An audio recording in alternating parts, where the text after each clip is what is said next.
Flash back మర్చిపోరు చెప్పొద్దు cinema super block buster Sankranti block buster ఎక్కడ సూపర్ చాలా block buster super Sankranti winner super film అది సూపర్ పెళ్ళైనలో జాగ్రత్త బాగుంది సినిమా సంక్రాంతి విన్నర్ అండ్ సినిమాలో మా వెంకీ మామ మంచి మెసేజ్ ఇచ్చాడు. ఏ మెసేజ్ అంటే పిల్లలకి సచిన ఎక్స్ గర్ల్ ఫ్రెండ్స్ గురించి చెప్పకూడదు అది అంటే మళ్ళీ ఇంకో మంచి మెసేజ్ కూడా ఇచ్చారు స్టూడెంట్స్ కి. అది సినిమా చూస్తేనే తెలుసుకోవాలి. అది సర్ప్రైజ్ మెసేజ్. సంక్రాంతి వెంకీ మామ కొట్టాడు. సూపర్ గా ఉంది sir. Family entertainment full super గా ఉంది. కామెడీ ఉంది. వెంకటేష్ గారు సూపర్ గా అదరగొట్టారు. ఫైట్ అయితే సూపర్ ఉంది. జోక్స్ అయితే మస్తుగానే ఉన్నాయి.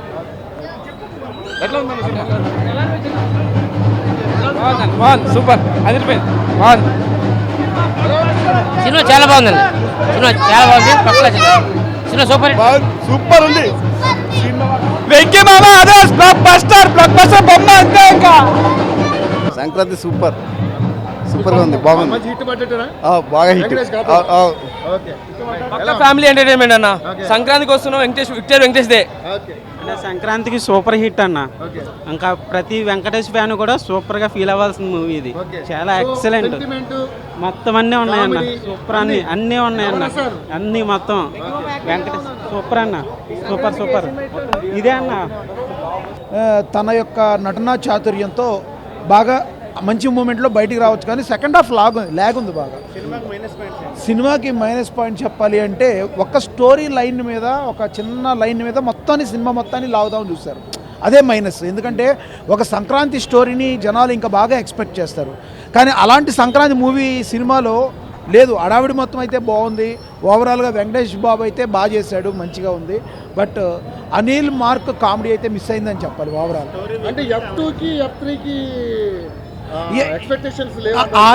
ఎక్స్పెక్టేషన్స్ లేవా అంటే ఫస్ట్ హాఫ్ బాగుంది. ఆ ఎక్స్పెక్టేషన్ రీచ్ అవుతుంది. సెకండ్ హాఫ్ మాత్రం ఆ విలన్ బ్యాక్డ్రాప్ లో రావడం. ఇంతకుముందు మనం అలాంటి సినిమాలు చాలా చూసాం. క్షణక్షణం కానీ లైక్ అలాంటి మూవీస్ చాలా చూసాం. ఒక విలన్ కూర్చోబెట్టి ఆ విలన్ని ఒక వీల్ చైర్కి హ్యాండ్స్ అప్ అని మీకు ఒక మూవీ తెలిసే ఉంటుంది. హ్యాండ్స్ అప్ అలాంటి మూవీ టైప్ ఆఫ్ జోనర్లో ఎస్ అదే మూవీ టైప్లో వెళ్ళింది. ఓవరాల్గా చూసుకుంటే సంక్రాంతికి వన్ టైం వాచబుల్. వెంకటేష్ గారి కోసం ఫ్యామిలీ ఆడియన్స్ కనెక్ట్ అవుతారు. ఫస్ట్ హాఫ్ బాగుంది. బాగా సెకండ్ హాఫ్ ల్యాగ్ సీన్స్ ఎక్కువ ఉన్నాయి. ఏంట్రా బాబో అని నిద్ర వచ్చే టైంలో క్లైమాక్స్లో వెంకటేష్ గారి డైలాగ్స్, అనిల్ రావిపూడి గిలిగింతలతో కొంచెం రిలాక్సేషన్తో బయటికి రావచ్చు. డైలాగ్ అంటే ఓవరాల్గా దీనిలో సాంగ్స్ బాగా కుదిరినాయి. ఐశ్వర్య రాజేష్ కానీ లేదంటే సెకండ్ హీరోయిన్ నాకు మీనాక్షి చౌదరి వీళ్ళు బాగా చేశారు. యాక్టింగ్ ఎవరి క్యారెక్టర్లు వాళ్ళు బాగా చేశారు.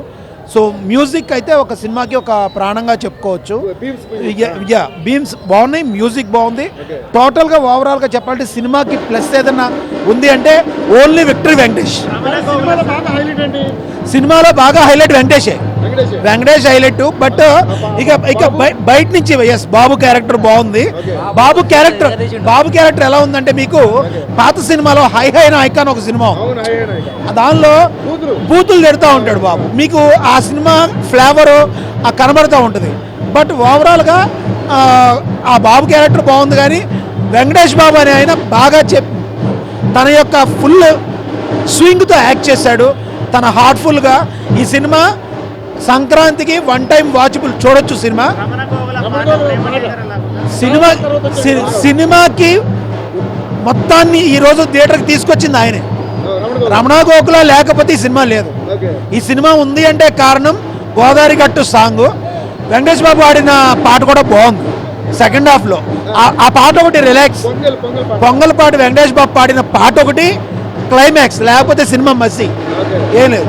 సినిమా రిపీట్ ఆడియన్స్ F1 లాగా లేదు. ఈ సంక్రాంతి ఈవెంట్లో మంచి పని చేశాడు దిల్ రాజు మంచి పని చేశాడు. ఏంటంటే 2 సినిమాలు రిలీజ్ చేశాడు. అది మిక్స్డ్ టాక్ వచ్చింది, ఇది మిక్స్డ్ టాక్.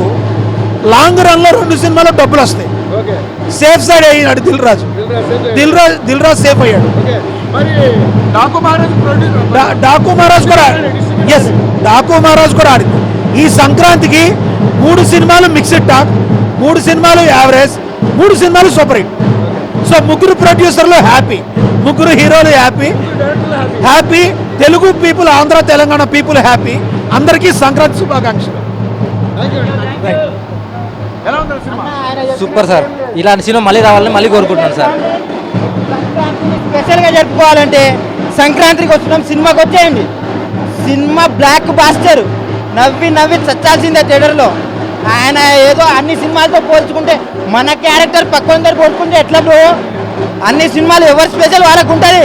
ఏ సినిమాని ఆ వేలో చూడాలి, దాన్ని పోలిస్తే ఏముంటుంది బొంగు. ఈ సినిమా మాత్రం ఫ్యామిలీ ఆడియన్స్కి పిచ్చ పండగే. అందరు వచ్చేయండి, కలిసి ఇంకోసారి చూసుకుందాం. సంక్రాంతికి వస్తున్నాం, సంక్రాంతికి సంబంధించి యాప్ట్ అయిందా లేదా? భయా సంక్రాంతికి వస్తున్నాం సినిమా సంక్రాంతి మనకి యాప్ట్ అయిందా? పండగానే కాదు, స్టోరీ వేరే ఉంటుంది. బట్ వాళ్ళు ఆ టైంకి రీచ్ అవుతారు అనమాట. జస్టిఫై అయింది, బాగుంది. ఫైనల్గా ఎలా ఉంది క్యారెక్టర్స్? ఎలా ఉన్నాయి క్యారెక్టర్స్ అంటే ప్రతి ఒక్క క్యారెక్టర్ని యూజ్ చేసుకున్నాడు భయ్య.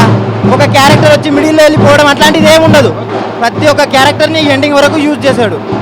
ప్రతి ఒక్క డైలాగ్ని యూజ్ చేస్తారు. ఆడియన్స్ కోసమా? My dear boys, sorry, cinema ట్రీజర్కి ముందు ప్రతి మగాడికి ఒక లవ్ స్టోరీ ఉంటుంది. ఆ లవ్ స్టోరీ దయచేసి పిల్లలకు చెప్పకండి. చెప్తే ఈ సినిమాలో చూసుకోండి ఏం జరుగుతుందో.